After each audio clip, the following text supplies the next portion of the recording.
Hi there. Welcome or welcome back to the channel. We're going to dive right into a reading. First thing out. Let's see what we got here.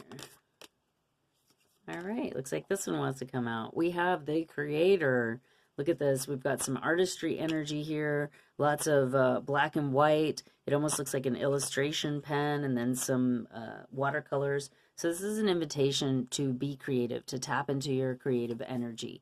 What do you like to create? You know, some people are comics, you know, they like humor. Some people are artists, some people are musicians, some people are healers. So what type of energy do you come to the plate with, and how do you want to use that? I also see the paintbrushes kind of like, you know, the saying like, how do you want to wield your sword? You know, and there's a lot of creative energy coming out here. We also have the calcite, we have a tangerine quartz, we have uh, God, I can't think of it, a carnelian. We have another similar type of tangerine quartz. These are all sacral chakra energy stones that help balance the sacral chakra. Your sacral chakra is your passion, your creativity coming in. The next card out is the internal child. All of that orange energy too. We have sunflowers being depicted here. We have this connection with orange butterflies.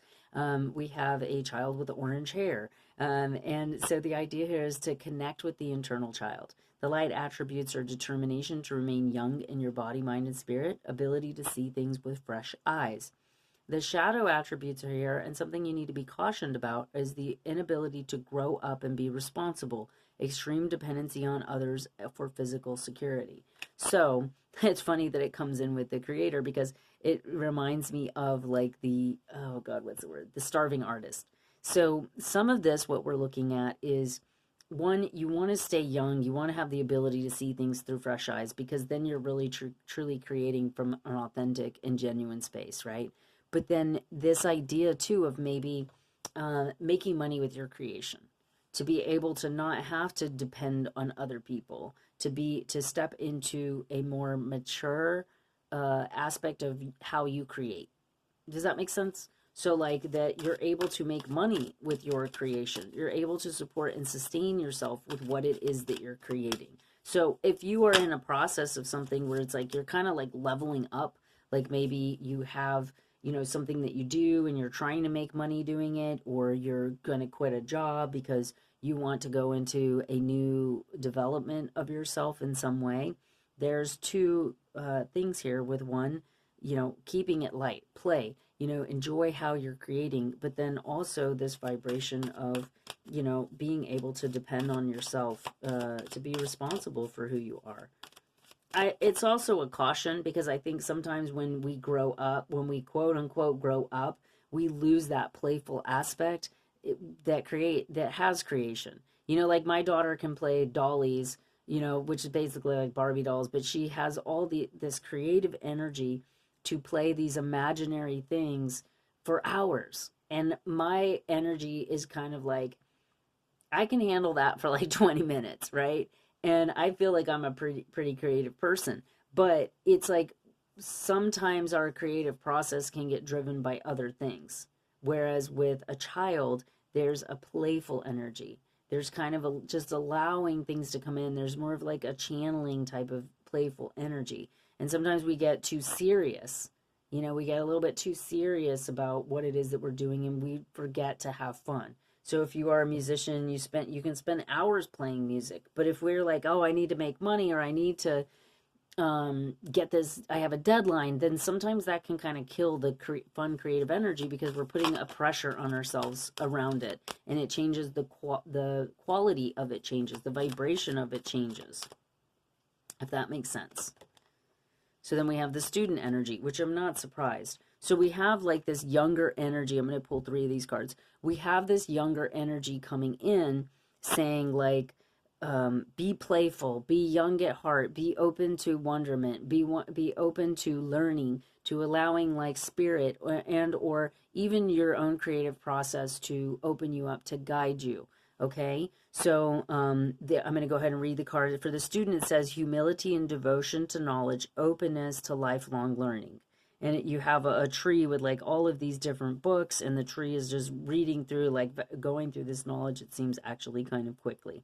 The shadow attributes is arrogance in the pursuit of destructive knowledge, unwillingness to translate knowledge into action. So this is also that same sort of energy in a way that we want to be able, the caution here too is to what's the word, like not be a know-it-all. Like you want to be open to the learning, and learning in a way that is that you can pour into whatever it is that you're trying to create. Secondly, it's like we want to take that the knowledge that we have, that we learn, that we've cultivated, and this isn't just like book learning. This is the things that have really transformed you in your life. You know, sometimes we learn more from the stories of trauma that people have overcome, people's testimonials, right? Than even, oh, I have a degree and blah, blah, blah, blah, blah. You know, it's like, okay, that's great. But and not to negate that, okay? Because some of this could be knowledge that you learn through study, through cultivation. But I think even in what's the word, in application and the practical aspects, it's also the things that we've overcome in our life, you know, and that's what the humility and devotion to the knowledge is. Knowledge isn't necessarily intellect or intelligence. Knowledge holds a different quality. And we want that knowledge to become wisdom, and then we want to use that wisdom in whatever it is that we're creating and how we create. Because some people, you know, like how do you create? Some people are they put things off to the last minute, and then they have this beautiful masterpiece that comes out in like 2 hours, right? So that's their process of creation. That's how they approach it. Some people are planners, they strategize, they plan it out. There's a whole strategy around what they're creating. So you also want to look at how do you connect with your process? What is your creative process? How do you connect with it? And also, like, being with the student energy coming in, like, how can you tweak that? How can you tweak that to make it better? Especially if you're trying to make money off of it. Because sometimes with creative energy, as we all know, people that are creative people, entrepreneurs, a lot of time and energy goes behind the scenes of what your artist energy is. So a lot of my work is admin work. You know, you would be impressed on how much administration stuff that I do, being a healer. And probably the same thing if you're an artist that wants to make money. You either have somebody doing the backside of things where you're creating, or you learn how to, you know, build a website. You learn how to keep your accounting books. You know what I mean? So it's kind of like also this aspect of learning the things to support your art, to be in a place of, okay, how can if I create this foundation, you know, let's say I start a business, I have my website, I have these channels to promote myself. Then you've built a foundation where then you can focus on the artistry, or you have to have a balance between those things, or you have to hire somebody to help you do those things so you can make money off of your art, and or you can create from a better space. You know, like sometimes people like to go out into nature to create. Sometimes having an art room or a studio or a music or sound room or, you know, a healing space is important. Okay, next card out for you guys. The next card out.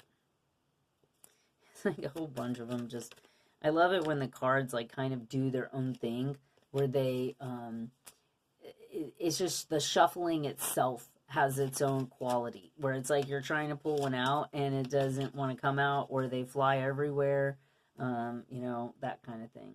So the next card out is going to be Child again. So this is child nature, and we have friendship with animals, communication with nature spirits. The shadow attribute is tendency to abuse animals, people, and in the environment. Now, all these cards came out in the upright position, so I just use the shadow as something that is a caution. So with the child nature, we have child on both sides. We have student that are all depicting like a younger energy, a younger vibration, stepping into being open to receive guidance. And this is guidance within nature. I think I was just talking about doing healing work outside and taking your canvas out there, or even playing, music. Now that the weather is getting cooler, it's nicer to be outside and to connect with nature. So this is also encouraging us with our friendships and our communication with nature, walking out in the trees, connecting with the trees, sometimes laying out in the sun and connecting and getting that vitamin D, taking some deep breaths in fresh air, going into a pool, going into the ocean, connecting with the animal energy. If you have a pet or you just go into nature. I mean, for me, sometimes I live on 5 acres of property, and just this morning I saw a bunny rabbit. And then I saw a little raccoon crossing the street, and I see deer a lot of times and lots of birds. So sometimes too, the guidance is around the totem animals, the animals that you like coming through and perhaps having a message for you. All right, that one wants to be seen. So we have the destroyer. It says releasing what is potentially destructive, preparing for a new life. Intoxication with destructive power, destroying others' dreams of potential. So I think with this card, the way that it's coming out and the way that it just kind of like forced its energy in here, I think it's there's things here that I think this is like the creative block. I think this is the energy where we can sometimes put too much pressure on ourselves. Where it says intoxication with destructive power, I picking this up as like beating yourself up. I also pick this up as like maybe allowing other people's judgments or criticisms about what it is that you want to create, how you step in your creative process, and or even with this card where it says like time to grow up and take responsibility, right? The tendency to abuse animal people or the environment. It's like sometimes that's abusing yourself, abusing your own inner child, beating yourself up and or making yourself little and small when you have more power and potential than that. This is like releasing what is potentially destructive and preparing for a new life. It's like the volcano wants to erupt. There's clearly something inside of you that wants to open up and be released. And when it says destroying other people's dreams or potential, I think that this is kind of a destructive energy that can come in and destroy your potential. It can destroy your creative process. Now, sometimes this can be something, people, places, and things outside of you. These are people that don't want to see you step into your creative power. And sometimes that's malicious and sometimes it's not. It's people telling you, oh, you need to grow up. Oh, that's never going to work out for you. Oh, you know what I mean? And it just depends on what's in your environment and also what you allow get to you. What you your own personal judgments and criticisms that allow that vibration where you're like, no, that's not the case, right? So I see this kind of a little bit as maybe as a self-sabotaging energy that you need to look at so that you're able to play and have fun and be in the lighter energy. Now, this other card wanted to fly out, so I'm taking it as well. And this is the Alchemist. And it says transformation of base motives and goals into golden wisdom. And then the shadow is misuse of power and knowledge that come through spiritual practice.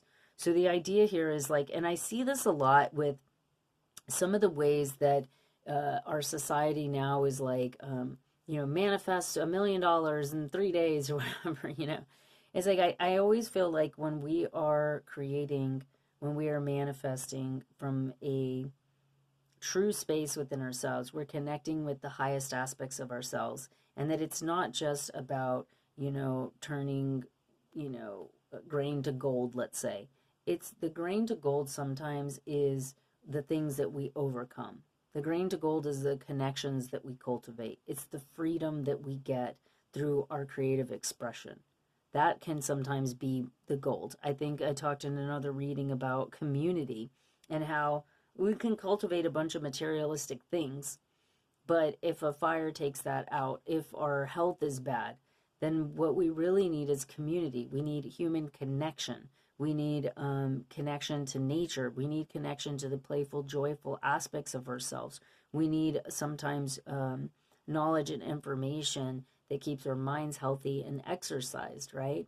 It's the opposite of this destroyer energy, but it can destroy. When it says misuse of power, sometimes we can use that knowledge and that power or use our creative energy in the wrong ways. Like if you're somebody who worries a lot, then you could be misusing your, they say worry is the misuse of imagination. So it's kind of like looking at finding that balance. Like you can see here, she's like kind of moving things from one medium to another. It's the alchemist. It's like, how are we going to create those goals and shift things so we can move out of what appears to be this destroyer type of energy? So we're going to pull a couple of other cards. I'm going to get some tarot cards here to just get some clarifiers and also some guidance. So we're just asking for clarity and guidance. We're going to ask for clarity between these two cards because these seem like things that are going to help you, and or also they're we've got cautions that are coming in here, and we also have the light attributes that are helping you when it comes to what it is that you're trying to create and or cultivate. Okay. So where do we want to put these? Let me move these. Let me move this a little bit here. So we're going to move these here, and we're going to put these in the middle. So I'm going to put two here. So we have the Knight of Swords, and the Knight of Swords is just like, take that action, take that trip, write that book, do that workshop in class, whatever it is, sign that lease, whatever. But there's also a lot of energy here of editing.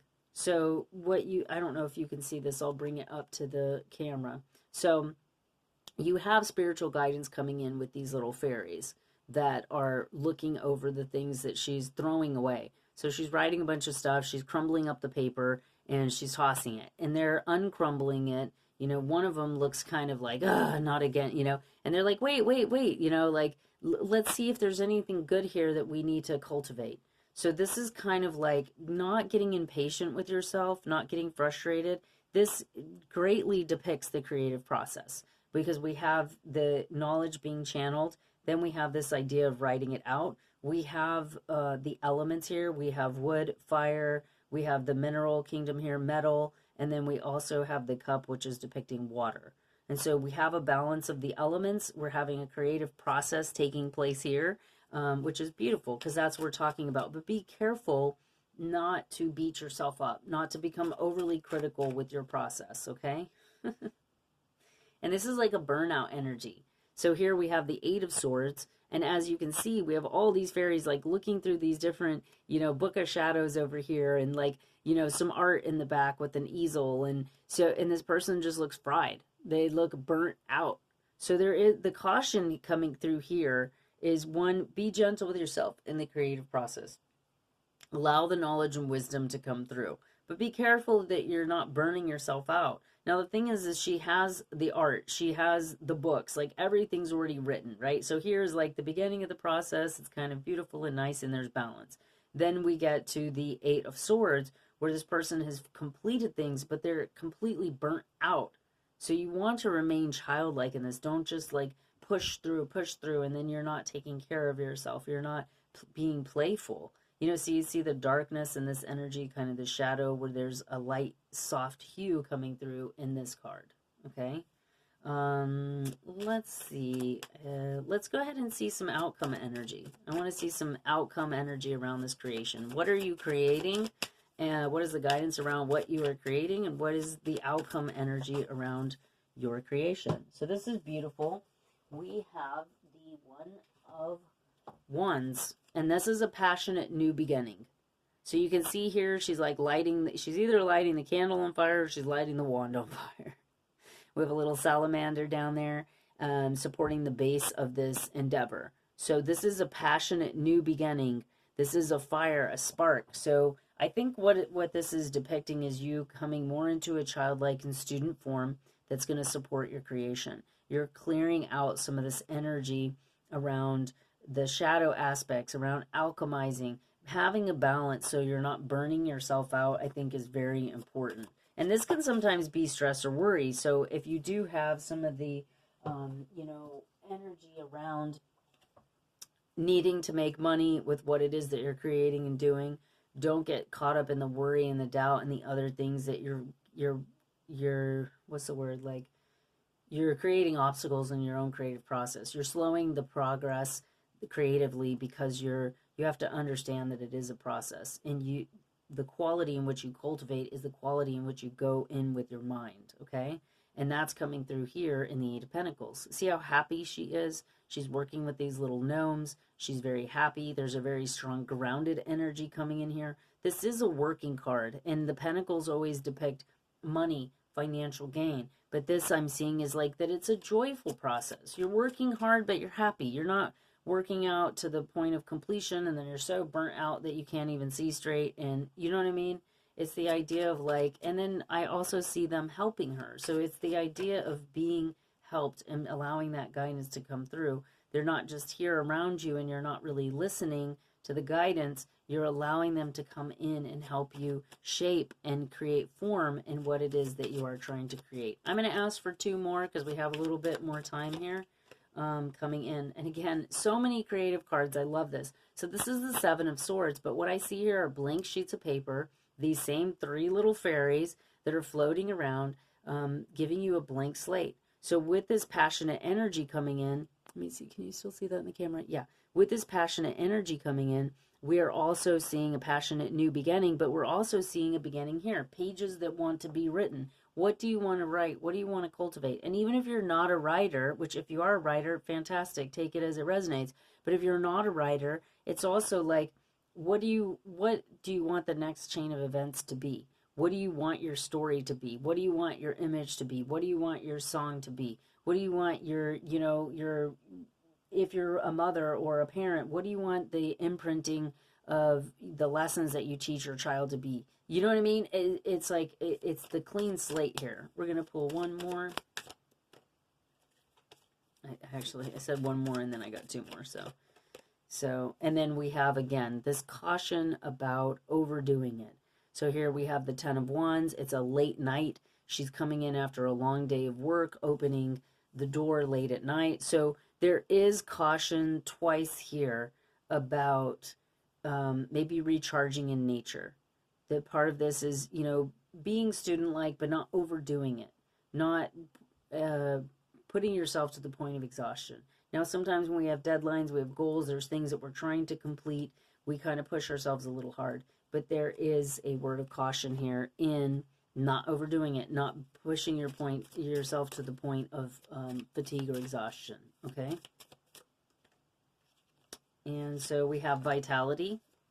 It says, I am a being of light. I accept the divine energy in my body, and every one of my cells regenerates. So again, this is this idea of giving yourself time to recharge. Go into nature. Some of approaching it as a student takes you out of this adult space of pushing yourself too hard. It helps also to release any judgments or criticisms that you have. We want to clear any destructive energy that is going to be damaging to your dream's potential, that is going to be damaging to what it is that you're trying to create.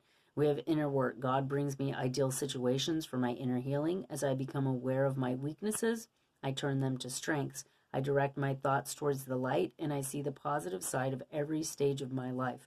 Darkness turns into courage. Thus, I get stronger. And that's what we want to do. We want to use this process to find a balance so that we're not burning ourselves out. So you may be doing things to the point of exhaustion, and then you're kind of like, it kills your creative process, your passion, and then you're kind of starting over again. And it's harder to create a momentum that way versus taking, small little steps, giving yourself time to recharge, and then going into it, keeping, what do they say? Slow and steady wins the race. Okay, that's the message coming through here. Slow and steady wins the race. So don't burn yourself out.